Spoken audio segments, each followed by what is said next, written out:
Hello friends, hi. ఈరోజైతే నా స్టైల్లో టమాటా కార పులుసు ఎంత బాగుంటుందో తెలుసా? పుల్ల పుల్లగా, తీయగా, కారం కారంగా.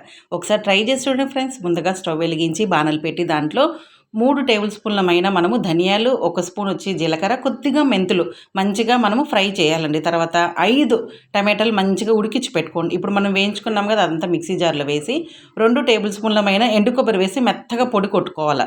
ఇప్పుడు ఏం చేయాలంటే టమాటాలు ఉడికినాయి కదా, ఆ ఉడికిన టమాటాలు, ఆ వాటర్ అంత వేసి తగినంత ఉప్పు, కొద్దిగా చింతపండు వేసుకొని మెత్తగా పేస్ట్లా కొట్టుకొని 2 టేబుల్ స్పూన్లమైన కారం పొడి వేసుకొని మెత్తగా కొట్టి పక్కన పెట్టుకున్న తర్వాత స్టవ్ వెలిగించి ఇంగు తిరువాత వేసుకోనండి.